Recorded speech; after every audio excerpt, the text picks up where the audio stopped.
Hey, it's Uncle Wave back to talk about the SteelMaster again.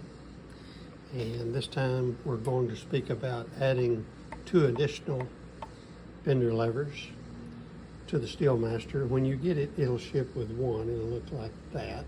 And then you can buy the 2 additional bender levers.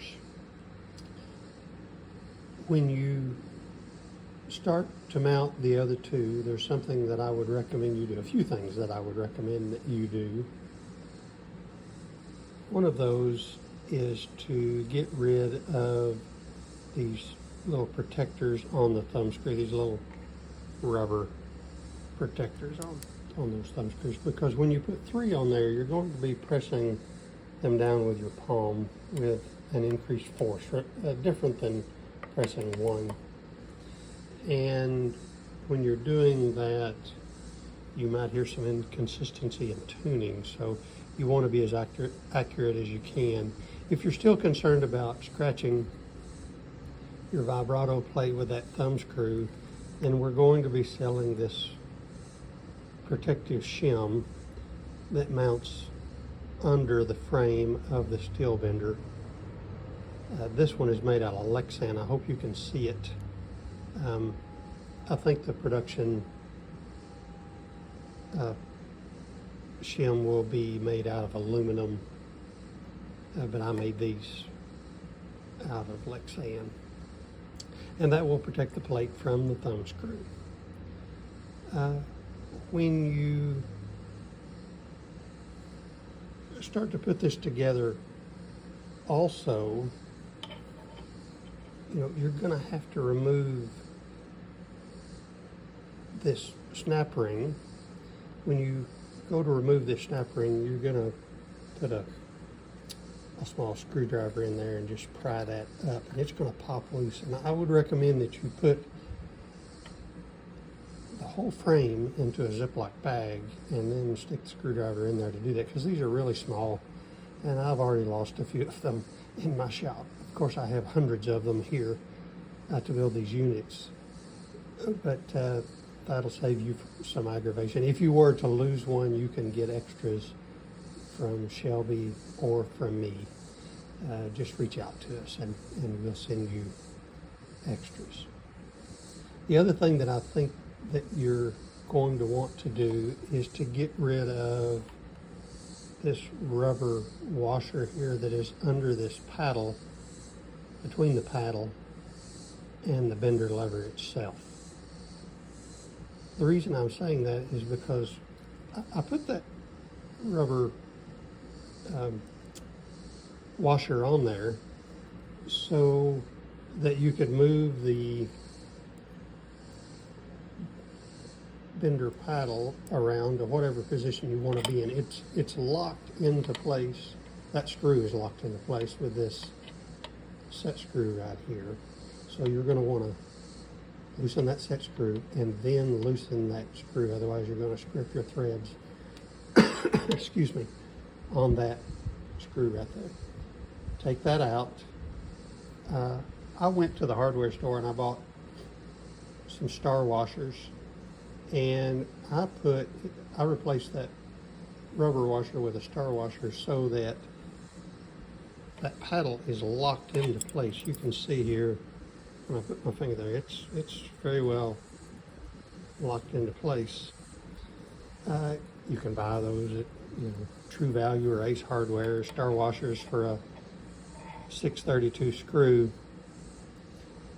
In the future, we'll just include those star washers in the bender package, even though they won't be in the first 50 units, but we'll start including those in case someone wants to replace those.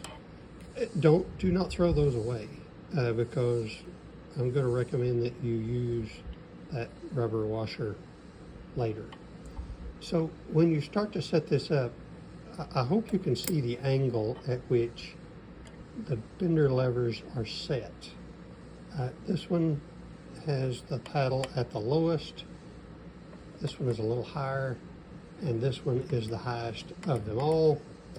And I think that will be the preferred way that you want to set these up. I know that people will have differing opinions, and I'm interested to hear those opinions, but your palm fits nicely across that, and you can press those all down and arrive at a very similar time when they're set that way. And you can see, you know, with the amount of force that you're applying there, that you probably are going to want those paddles to be set into place. And I think that's a great position to have them set in. You will also notice from back here that the B string is set the lowest, the G string is in the middle, and the A string is the highest back here, which means it's the lowest up here. So the A sets up just like in the other video.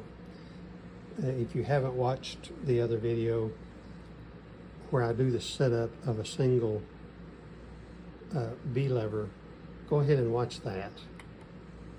The G, I did set it up different. So I took the spring out from under that thumb screw. I put a star washer under this thumb screw, and I cranked that thumb screw all the way down, and I'm tuning. I basically did the tuning from this thumb screw back here. Very similar on the B, except instead of putting a lock washer under there and running it all the way down, it needed a little bit of lift. But I took 2 of these rubber washers and I put them under here. That's about the distance that you need to make that thumb screw the distance on the stop that it needs to be. Of course, you can see I've run this thumb screw basically all the way out to get this into the lever as low as possible.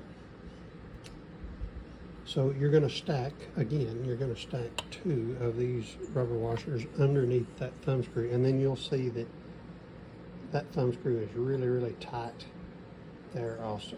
I mean, if you want some extra added friction, you could add a star washer up under that rubber washer, but I don't think you'll need it.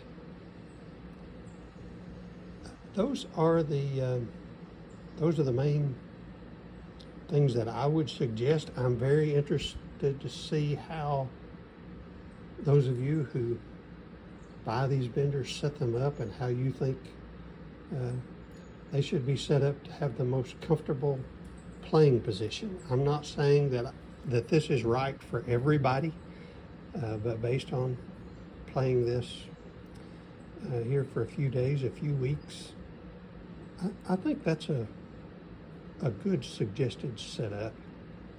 So let me know what you think.